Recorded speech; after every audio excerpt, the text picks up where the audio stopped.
This is Khatt Chronicles, design stories from the Arab world. My name is Yasmine Nachabe Taan, and I have with me today the Lebanese illustrator Bahij Jaroudi. Bahij is born in Beirut in 1981, a year before the Israeli invasion to Lebanon.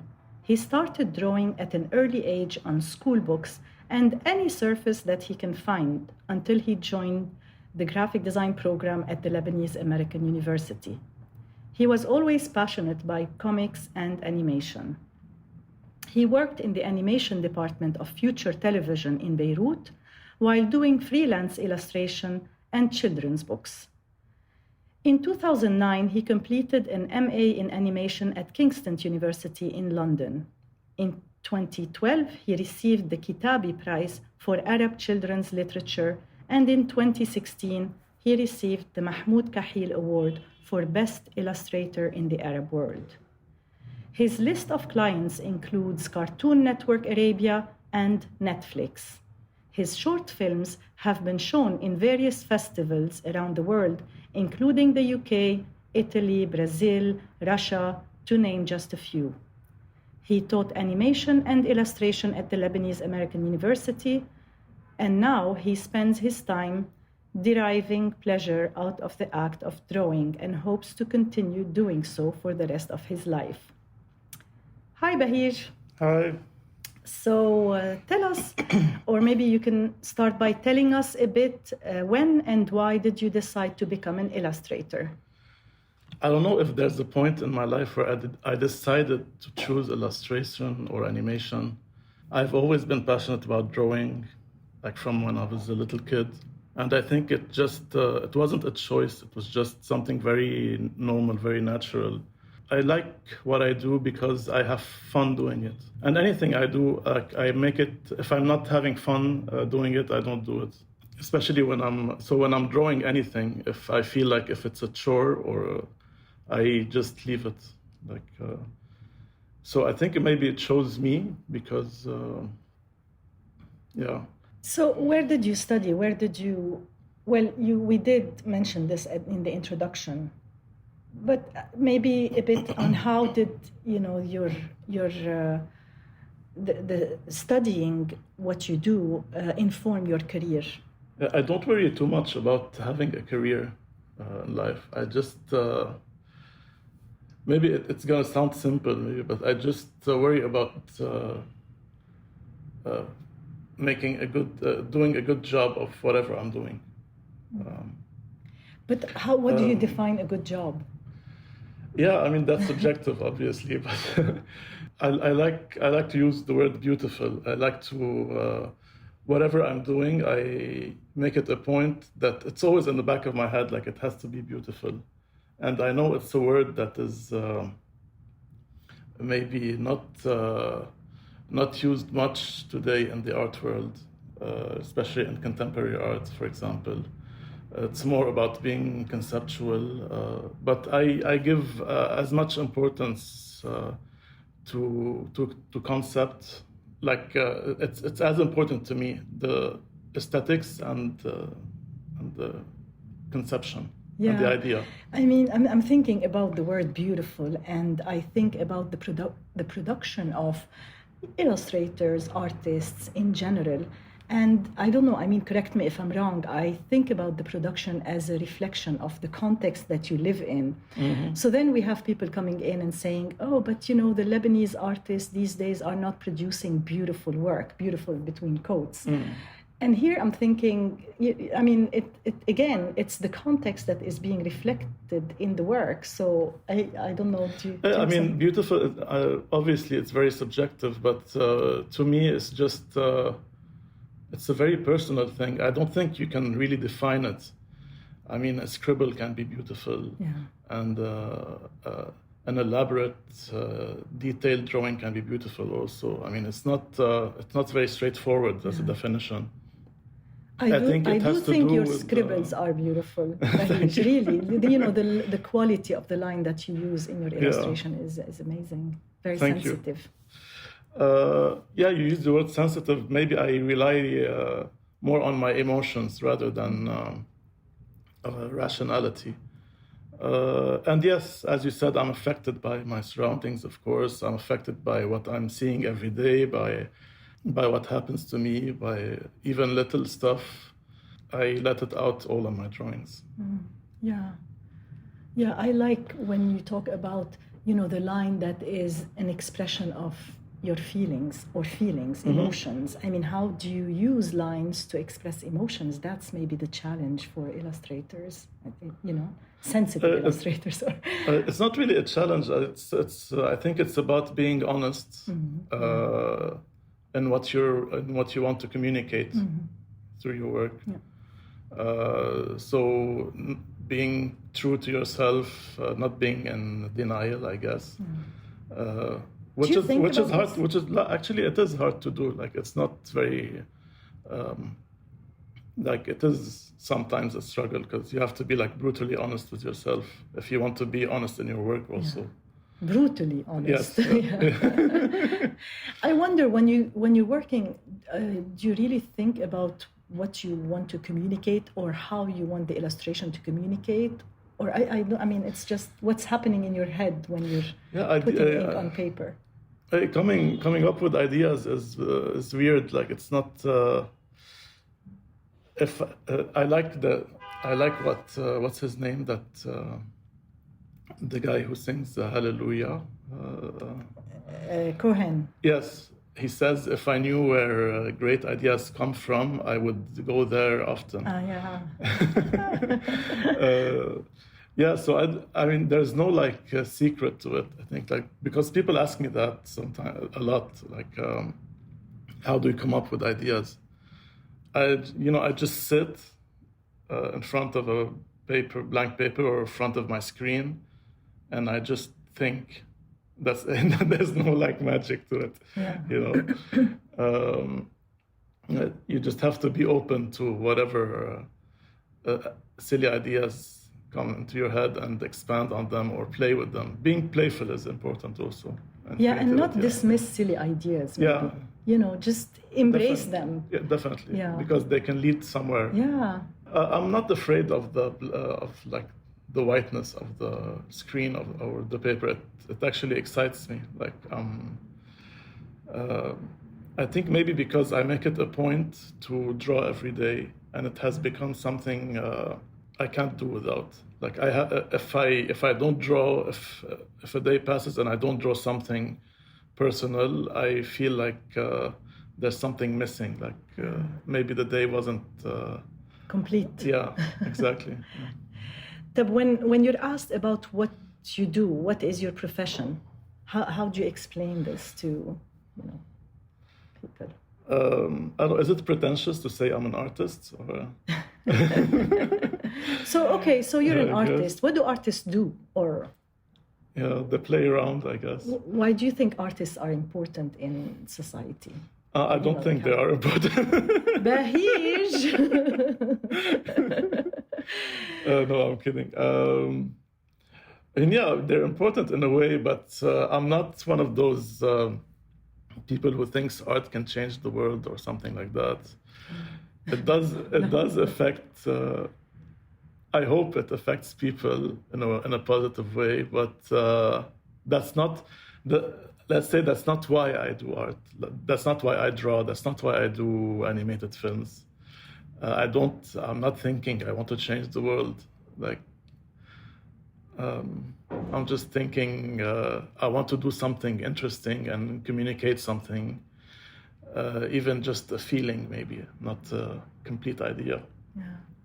It's interesting that you call yourself an artist. I mean, I did other interviews with comic artists, and they insisted that they would like to be called bedayist or comic artists and not artists. Maybe a bit. What is the difference? Why some comic artists want to be called artists and others would rather be called comic artists or? Yeah, I like that also. I don't find the word, for example, many find the word cartoonist to be not. Maybe more commercial, not important. Has maybe a commercial side. No, I like the word cartoonist also. Yeah, it's not. I don't care about labels. It's fine. you can call me whatever you want. It's, but yeah, I like the word cartoonist. Tell us about a project that you are most proud of, that you've done, that you most enjoyed doing. I mean, my personal work matters more to me than any other project I might do. So any personal films, short films, and my personal drawings that I do every day, they're what matters to me the most, because it's where I experiment. It's where I'm not thinking about, I don't know, a target audience or whatever. Or I'm just doing it for the sake of doing it, which I think is freeing. So you'd rather do more personal work than commissioned? Yeah, definitely. Yeah. I mean, I guess that's the objective of anyone who's doing anything in art. No, I did do like an interesting project with Netflix a while ago, and it was really fun to do. So sometimes projects with clients are, I'm not saying like, I don't enjoy them. Like sometimes they're fun and sometimes they're not, of course. But I really enjoyed doing that last project with Netflix, because they allowed me to do whatever I want. Like it was a fun relationship. So when that, it's rare when that happens, but when it happens, it's great. And of course, your work was appreciated and. Yes, definitely. What is it about your illustration work that you find most difficult? The whole process is difficult because I'm a lazy person by nature. Are you? I am, yeah. I mean, I do. I'm not lazy, but I am lazy. I don't know. I mean, I would rather like chill at home all day and watch TV or listen to music or play guitar or whatever. Yeah, why not? It's part of it. Yeah. And maybe you're being hard on yourself. Maybe. As in, the expectations that you set are a bit too high, maybe? I don't know. Maybe, yeah. Maybe. But there's nothing like difficult about it, but just, as I said before, I enjoy doing it. Like, it's not about difficulty for me. Like there's enjoyment in the act of drawing, or animating, which is also based on drawing, or adding music to my films, which is also something I enjoy doing. It's the difficult part is dealing with clients or dealing with people who don't really have an idea what they want. And you're in a position where you have to defend what you're doing for the client, and they're not convinced, and you have to convince them, and that's hell. Yeah, I agree with you. I totally agree with you. I'm just wondering what kind of music you play when you're while working.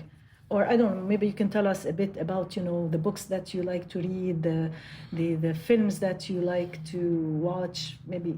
Sure. Music, but I'm a classically trained guitarist. So I enjoy classical music. I enjoy flamenco a lot, anything Spanish. I love Spanish culture, the art, the food. And you play guitar. I mean, you have concerts. I used to. Lately, I haven't been doing much. Here comes the lazy Bahij. No, but I'm working a lot in doing my films and drawing and stuff like that. So. When you say films, can you tell us more? Doing your films. Yeah, I work on short films. I like the short film format because... You mean animated films? Yes. Yeah. Yes. Because it allows you to do everything yourself. Because animation is such... I mean, you see like animated films in big studios, they have like 500 people working on them. Which is also like something I appreciate, but for me, animation is like the purest form of art. you're literally creating everything. Like even in cinema, you have the camera pointing at something. Like you have a subject, you have an actor, you have a background. In animation, you have to create the actor. You have to actually design the actor. You have to. It's a one-man show. Exactly. That's, you have. It's like this one person who's doing everything. Yes, you control how the actor moves. You. If the film is in a desert, you have to design that desert. You don't go somewhere and shoot it. The setting, yeah. So you're literally creating everything from scratch, which I find fascinating, and that's why there's so much to do in that area. And there's a misconception that animation is a genre, and it's not a genre. It's an art form by itself. Like it can be any genre. Yeah. So animation can be a horror film. It can be a documentary. It can be a children's film. It can be anything. Is your interest in animation, did it start when you were working with the Future TV, Future Television in the late 90s, the beginning? I remember this was a trend in Beirut, and maybe you were part of it when you worked with them? I mean, I loved working there because again, you were doing everything by yourself. Like we were doing really short animations. So I learned everything there is to learn about animation there. It was a great experience. And the people I worked with were fun to work with, very creative. How is it different, animation and comic strips, in terms of telling a story? I mean, it's obvious, one has the component of sound and moving images, and the other is more, I don't want to say rigid, but maybe, and not flat, but maybe still images. But then are they still? Because, in comic strips, you can also kind of like create this animation, cinematic effects. I don't think they're much different because when you're doing a film, you have to do a storyboard before you make the film. And the storyboard is basically a comic strip. Yeah. So it's not that different. But I mean, the main difference, I think, in animation, you have to worry about more stuff. So you have to worry about, I don't know, how the character's mouth looks when he's pronouncing M or whatever, like stuff that you wouldn't think about in a comic strip. And maybe the temporal component. Exactly. Also. Yeah. I mean, the time also exists in comics. Like you can show time in comics by repetition or by whatever. Like there's a dark sky and. For example, but you're dealing with time in a much more elaborate way in animation. Of course, you have to think about the pacing of the film, how long each scene is taking. Which would convey the atmosphere of the film also. And your short films, do you upload them on YouTube? Where can we access them? I take part in festivals and I put them online, also on my Vimeo channel and on my Instagram. So I have this question that I'm going to repeat. Do you feel that what you do is important within your social context, like in Beirut or like, how important is it? Is it important and why? You say you're communicating. I'm very cynical about this particular subject. Because we're, as you know, we're in full collapse mode here. So you're very active on social media, I have to say, and you're almost a public figure. You're being followed. You have the comments. I'm intrigued by all the comments whenever I want my work to be to be seen. Sorry, I used to think it's not important, but no, I don't do art for us sake, just for me. I want people to see my work. So, I post whenever I can online, and I'm glad that people see it. So, how would you like to be remembered? I know this is like a big question there, but. How do I like to be remembered? I don't know. I'm not sure. I haven't really thought maybe about that. To be seen as an illustrator today, as an activist, as No, a not pacifist. No. I don't consider myself an activist at all. Like there are real activists that put their life in danger that are doing. As an artivist with this new term that is being used with all activism online, using images to mobilize. I don't know if my work is being seen and being appreciated. I mean, that's all what one could ask at. So. Just going back to the books that you read and the movies that you watch, maybe just to get to know I watch more a lot of about movies. I've been watching a lot of movies and series lately, especially during the pandemic. I haven't been reading much lately, but movies I watch all the time. You're into Star Wars or what? No. I like dark humor and absurdity. And I watched a brilliant film a couple of days ago called The Banshees of Inisherin. Have you heard of it? It's brilliant. It's set on a remote island in Ireland. It's a sci-fi? No.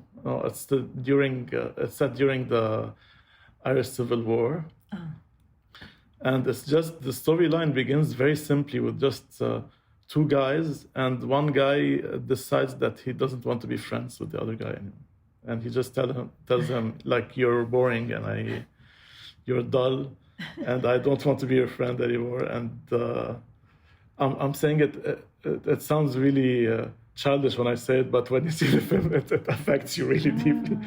And the film goes from there. It's super, funny and dark and weird, and all the stuff that I like about all the characteristics I like are in that film. It's really nice. Another I like the what's his name, Anderson movies. Do you know a film called A Pigeon Sat on a Branch Reflecting on Existence? What is this movie? Long title. Yeah, I love long titles. Yeah, it's a brilliant title, I think. Also very absurd and funny in a subtle way. Yeah. What do you think about? I'm thinking about the manga influence on all this young generation, and I actually came across this article about how illustrators in the Arab world, the young ones, are very much influenced by anime. What do you think about this? Or do you have the same? Are you attracted or influenced by? No, I'm not at all influenced by manga. I see it a lot in my students also. Yeah, they, for some reason, I try to discourage it because it's a very specific style, and I want them to explore their own visual language. So I try to discourage them from that, but you can't. In the end, it's their choice. But yeah, I think it's more interesting especially for a student who's just beginning, to really be aware of. It's a very vast world. I mean, illustration and animation, and there's so much to see and so much to try and experiment. So being from the beginning, being stuck in one kind of area, I think it's not a positive thing. Yeah. So where do you see illustration in this region, in the Arab region, in 10 or 20 years? Okay. Maybe the Arab region is too broad. Maybe you want to focus on Beirut and then speak about the region, or... I don't know if I'm qualified to answer that. I haven't done much research on the subject. I don't know if that sounds selfish, but I just focus on doing my own work and trying to make it as good as possible. I'm going to ask you this question in 10 years down the line. So this is another question that I wanted to ask you. How do you think technology or the use of illustration software shapes this practice? And how do you feel more comfortable using, a pencil and a piece of paper, or I'm used to drawing digitally because of animation. Because instead of drawing thousands of drawings on paper and scanning them, you just draw them digitally, and I've grown accustomed to that. Software are just a tool in the end, and like the pencil is a tool, the software is a tool also. It doesn't really. Sometimes I draw on paper and I color digitally. Sometimes I do it all digitally. Sometimes I sketch even digitally. So I'm very comfortable with the drawing pad. I can see in your illustrations, I almost cannot tell if they were done using a software or just, it's just a tool. Spilling ink on paper, it's really, I like, and I think this in a way demonstrates your mastery of technology, techniques, the software, or Yeah, I guess I'm accustomed to it. I don't really think about technique. It comes naturally to me. Any final word or thought that you would like to add before leaving us today? You want me to leave Dovrech Nothing. Thank you for this interview. I enjoyed it. Thank you for having me in your home. Thank you for teaching me years ago. Way long time ago. Thank you, Bahij. Thank you. Bye. Thank you.